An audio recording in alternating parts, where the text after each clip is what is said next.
Good evening and welcome to the evening news for today, January 8th, 2022. I am Timothy Jaikaran. Thank you for tuning in. Now let's take a look at some of the lead stories tonight. PNC cannot arbitrarily change opposition leader or APNU+AFC list rep. Procedures must be followed, says RAMJATTAN. NADIR condemns PNCR'S attempt to bring the speakership of the National Assembly into disrepute. Mayor proposes new bylaws for litterbugs to pay fines without going to court. Works on upgrading Kingston waterfront 98% complete, and younger age group accounts for majority of the new COVID-19 infections, says the health minister. Now for the news in detail. Comrade RAMJATTAN, leader of the Alliance for Change, the minority party in the coalition opposition, has argued that the established procedures and rules of law must be followed before the leader of the opposition or representative of the list of the APNU+AFC coalition can be changed. Vanu Manikchan reports. On Friday, the People's National Congress Reform leader ARBITRARILY disclosed that the party's central executive has decided that he should also hold the posts of opposition leader as well as the head of the APNU+AFC list. Those positions are being held respectively by APNU's Joseph Harmon and former PNC leader David Granger. But according to AFC leader Comrade RAMJATTAN, while he respects the position of the PNCR executive, these posts cannot be changed willy-nilly and that certain established procedures must be followed. The leader of the opposition is appointed at the first meeting of the parliament by a process that the Constitution of Guyana provides for, not the Constitution of the PNC or the AFC or any Königsberg agreement that we might have. You got to resign. That is, Joe would have to resign, and as I said, Joe has not indicated that he's resigning. Yeah. And or have, as far as I know, is there until the 5 years is up, or if something happens to him and he cannot function. So I am unaware of any leader of the list status once announced and gazetted and so on. Do you have any process for changing that midstream? The only change I think is death, and when death comes, the deputy leader of the list takes charge. That is as far as I can recall. According to the AFC leader, he is not endorsing Harmon, Granger nor Norton, but is merely stating what the constitutional procedures for appointments to these positions are. I am not endorsing anybody here.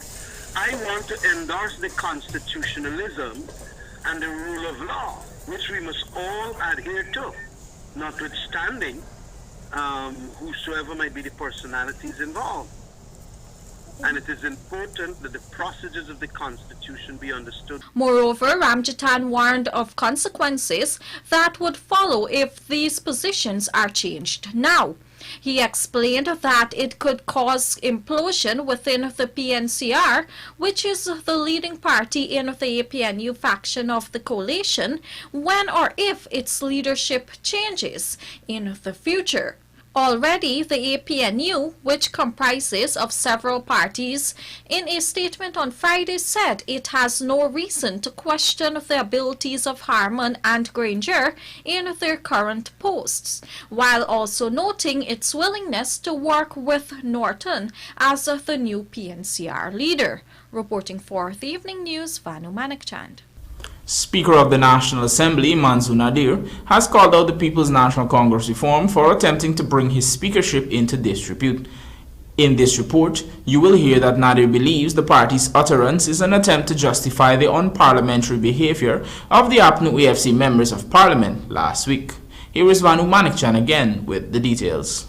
At a press conference on Friday, newly elected leader of the PNCR, ARBITRARILY, accused Speaker of the National Assembly, NADIR, of being biased and of colluding with the PPPC government. In response, however, NADIR condemned Norton's statement. He noted that while such allegations were expected, he had always conducted the business of the House in keeping with standing orders of Parliament and other parliamentary procedures and practices.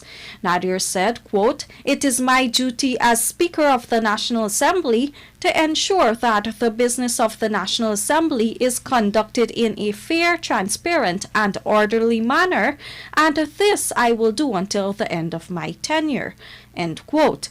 The Speaker further stated that the utterances by the leader of the PNCR, which is the leading party in the APNU faction of the coalition opposition, was a weak attempt to justify the actions of its members of Parliament, who created grave disorder during the December 29 sitting of the National Assembly in order to block the passage of the Natural Resource Fund Bill. According to NADIR, the gross disorderly conduct of the opposition members will not be condoned. However, when contacted on Thursday, the Speaker would not confirm whether a decision was made on what method would be used to sanction those MPs who not only created havoc in the House by protesting with placards and using whistles to disrupt government's presentations, but also stole the symbolic Parliament mace from in front of the Speaker. Only Thursday, Governance and Parliamentary Affairs Minister Gail Teixeira called on the Speaker to move swiftly in punishing the opposition parliamentarians. The Speaker, I think, has a tremendous responsibility because it is very clear that they had no respect for him as Speaker, no respect for the authority of him as Speaker, nor of the Parliament at all. If this does not go addressed in some serious manner where the persons involved recognize how serious their transgressions were, then Parliament will become just chaotic over and over again. Reporting for the Evening News, Vanu Manekchand. The issue of waste management and littering has plagued the city of Georgetown for years and has never been fully addressed. During a press conference on Wednesday, Georgetown Mayor Ubraz Nurain revealed that he has proposed new bylaws which he believes would significantly address these issues, including to have litterbugs immediately pay a fine without having to go through the lengthy route of being processed through the court. Amar Prasad tells us more. Local Government and Regional Development Minister Nigel Darmlall had previously called for stricter enforcement of the Environmental Protection Agency's Act on littering by the City Constabulary. Georgetown Mayor Ubraz Nurain, during a recent press conference, noted that they have made a step in this direction by proposing new littering bylaws. He explained that the bylaws, which is yet to be approved by the minister, will see persons paying fine without having to go to court. The bylaw also stipulates very clearly on fines. On first offense, $10,000. Second offense, $20,000. Third offense, no less than $35,000, but not exceeding $500,000. The penalties will help us a little, right? At this point of time, anybody can dump anything around the city of Georgetown. There's no kind of fine that you can impose immediately, and this fine that stipulated in the bylaws is not, you don't have to go to court, right? It's a fine that it's a ticket like you will get to pay, and you have to pay it, and if you don't pay it, failure to adhere to subsection 7. Sorry. Every person who remains in default of payment for more than 72 hours committed an offense, and upon summary of conviction is liable for imprisonment for 6 months. Right? So you have something there. Speaking on the act set out by the EPA, the minister explained that the City Council would have to heavily invest their resources to enforce this legislation and in return receive nothing. I heard many times the Honorable Minister make mention of the EPA Act. But let us put it in this context. The EPA Act is there, yes. We have to enforce such an act, which is a national agency. We do not get anything from it, but the mayor city council resources has to be spent to prepare the cases and so on and go to court. We have to do the patrol, we have to do the policing and everything. And that's why in any city across the world, and let us take it to our neighboring countries, Jamaica, Trinidad and Tobago, Barbados, let us look at those countries. This city has a littering bylaws, and we need to enforce such a bylaw independently at the level of the city. Mayor Narayan further related that the City Council does not have the resources to handle the issue alone, and more collaboration among government agencies is needed. I believe that we have the resources not at the national level or the central government level, which the city of Georgetown and central government can work together to prevent this kind of illegal activity in our city. For the evening news, Amar Prasad. Stay with us, more news ahead.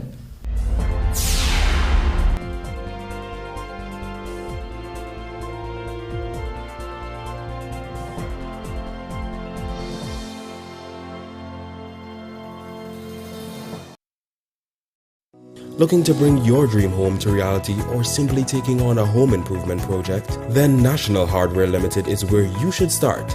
Let us put that touch to your home.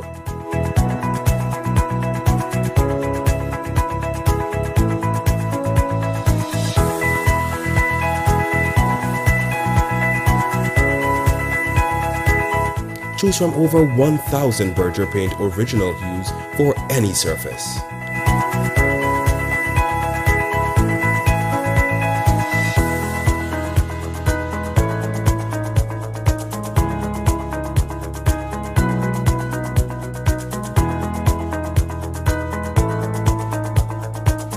We are known for our trusted brands such as Westinghouse, Philips, Satco, Rubbermaid, Pyrex, Gibson Home, and so much more.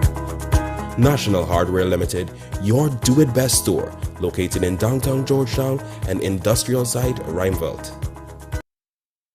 Massey is by your side as we continue the fight against the COVID-19 pandemic. In collaboration with OneCart, you can now get your groceries delivered, or you can pick up curbside. Call, email, or WhatsApp your order to us. This service is available at both Providence and Turkine locations. Delivery and pickup between 8 a.m. to 4 p.m. The fee is based on location. Orders must be paid in cash and placed 24 hours in advance. Special conditions apply. Remember to always protect yourself and those around you by wearing your masks. Also, don't forget to wash your hands and maintain a distance of 6 feet at all times around persons. Massey Stores. Our family serving your family.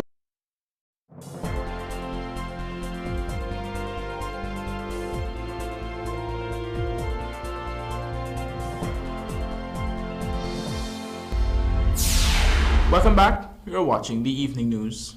The government of Guyana, through the Ministry of Natural Resources, is requesting proposals from consultants and firms to review and evaluate the field development plan of Yellowtail, Guyana's fourth oil development. Find out more in the Shane Marks story. In the request for proposals issued on Thursday, the Natural Resources Ministry outlines the purpose of the project, which is to conduct an in-depth review of the Yellowtail Field Development Plan, prepare a report setting out the opinions formed in the evaluation of the FDP and environmental and social impact assessments, document the field development review process and outcomes, including references to international best practices and industry standards, among others. It was noted that the government will contract the bidder whose tender is determined to be substantially responsive to the bidding documents and who offered the lowest evaluated bid price, provided that this bidder has been determined to be eligible and has met the minimum qualification score of 70 points in accordance with the criteria. It is anticipated that contract negotiations with the selected firm would commence around February 1 and the assignment would commence around February 7. The deadline for submissions is January 20th. Yellowtail will be situated 126 miles offshore Guyana, where ExxonMobil made its 13th discovery in the Stabroek Block. ExxonMobil has already received approval for 3 development projects in the Stabroek Block, where it has made discoveries totaling over 10 billion oil equivalent barrels. For the evening news, Shane Marks. Works to upgrade the Kingston seawall inner beautification project launched by First Lady Aria Ali are substantially complete. This is according to Public Works Minister Juan Egil following a visit to the site on Friday. Jarrell Bryan reports. On Friday, Public Works Minister Juan Egil inspected works at the Kingston seawall, where he received an update from project manager Jermaine Braffett. In fact, he was told that works would be completed at the site within a week. Right now, what should be happening is a wrap-up. We've had some slight delays. They should have been finished by December 31st, but it's a wrap-up, and I've just told Mr. Braffett, all the contractors must start cleaning up. This space is too important to be left with construction waste. New projects will be awarded to continue to enhance what is happening out here, to bring it to its finality, but the works of 2021 are largely 98% completed. Meanwhile, Braffett provided details on the final works that have to be done on the seawall. Contractor is doing the final backfilling for the construction of an extensive apron that will be built here using a reinforced concrete slab and pavers. That will then facilitate the construction of the vending units. So essentially, when this area is completed, we're going to have a fairly contemporary space. This part of the work essentially will pave the way for that phase of the waterfront development to commence. The drain here has been completed, which will serve as a retainer, part of the drain for the apron. And so we're happy to have achieved this aspect of the project. He also spoke of a waterfront promenade that will be built on the elevated part of the development. The tarmac itself will be upgraded and the works extended to Marriott. Meanwhile, Egil made it clear that similar waterfront developments will be built throughout the country. Linden must experience the same thing. We have been spending some money in Linden, and we'll be going with a phase 2 in Linden and their waterfront development, both on the Linden shore and the Wisma shore. Charity as well as Supernam must experience the same thing. There are plans for us to do things all the way up in the Skeldon area where we've just finished doing the city fences out there. There are plans for the development of UG Road to Ogle. So waterfront development, recreational spaces must be something that we're advancing while we're keeping our sea and river defenses intact. Jarrell Bryan, The Evening News. We now tell you that Minister of Health Dr. Frank Anthony has disclosed that most of the new COVID-19 cases are being detected among the younger age groups who are more active and are outdoors more often. Lawanda McAllister tells us more. During his COVID-19 update on Friday, Health Minister Dr. Frank Anthony pointed out that the younger age group accounted for more than half of the 840-plus new cases recorded that day. This includes some 489 between the ages of 25 to 39. For the 25 to 44 age cohort, the figure went up to 589. I would say that the most active grouping where we're seeing these cases is this younger grouping that is really mobile, moving around from place to place, probably going to bars and restaurants and things like that. They're the ones who we're seeing that are getting infected. With regards to children, some 26 new infections were detected in the 15 to 19 age group, 22 in the 10 to 14 cohort, and 21 new cases in the 5 to 9 grouping. Over the past 2 weeks, COVID-19 cases in Guyana have rapidly spiked, and health authorities have attributed this surge to the Omicron variant, which, though not deadly, is highly transmissible. To this end, Dr. Anthony is urging persons who have been infected to stay isolated in order to curb the spread. People must stay home and don't be in contact with others, because if they are, and they're not wearing masks and taking the precautions, then they would be able to spread the virus to other people. So isolation means isolation, staying home. Reporting for the Evening News, Lawanda McAllister. 3 highly intoxicated teenage girls of Anna Regina Multilateral School, Region 2, are being monitored by medical officials at the Suddy Public Hospital. The girls reportedly boarded a minibus at Charity Essequibo Coast and were later seen consuming alcohol at the Anna Regina bus park.